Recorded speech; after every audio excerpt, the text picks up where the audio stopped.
In chess, there are great players, and then there are players so dominant that they completely change the game. Magnus Carlsen is one of those players. He's been called the greatest chess player of all time.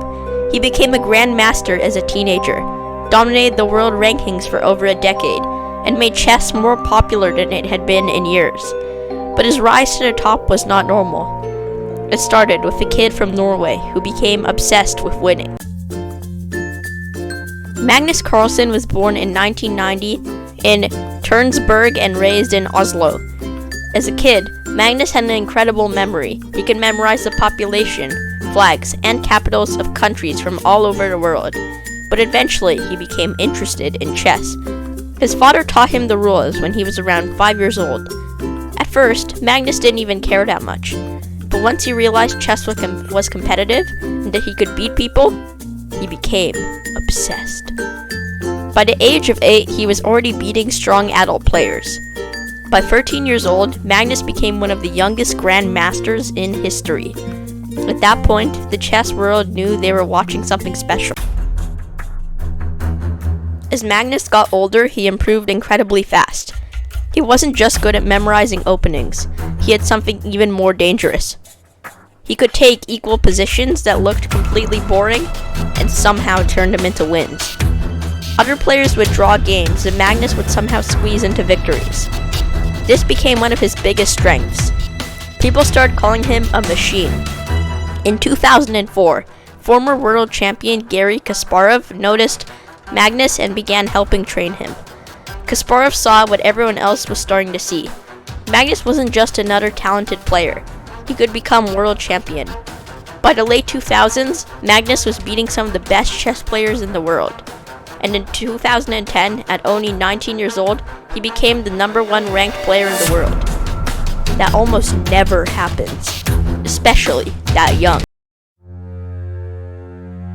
In 2013, Magnus got his chance to become the world champion. He faced defending champion Viswanathan Anand in a match held in Chennai. Anand was experienced, calm, and one of the strongest players in history.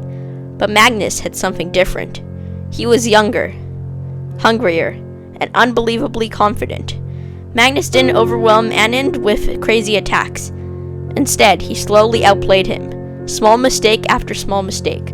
Long game after long game. By the end of the match, Magnus Carlsen became the new world chess champion. He was only 22 years old. After winning the title, Magnus didn't slow down. He defended his championship against very strong players. He also reached one of the highest ratings ever recorded in chess history, 2,882 ELO. For years, Magnus seemed impossible to beat. He could win in openings, he could win in endgames, he could win in speed chess, he could win online, he could even win over the board. No matter the format, Magnus was almost always the favorite. One of the scariest things about Magnus was his endurance.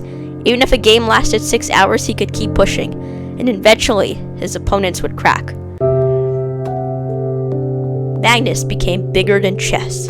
He appeared in interviews, commercials, documentaries, and even fashion campaigns. He helped bring millions of people into chess during the online chess boom. When shows like The Queen's Gambit made chess popular again, Magnus was already the face of the game. He also helped make online chess more mainstream through companies like Chess.com and the Play Magnus app. For younger players, Magnus became the player everyone wanted to beat. Today, Magnus Carlsen is still one of the best chess players in the world.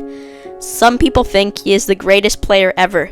Others still believe players like Garry Kasparov or Bobby Fischer deserve that title. But no matter what side you're on, one thing is clear. Magnus Carlsen changed chess forever. And for more than a decade, no one could stop him.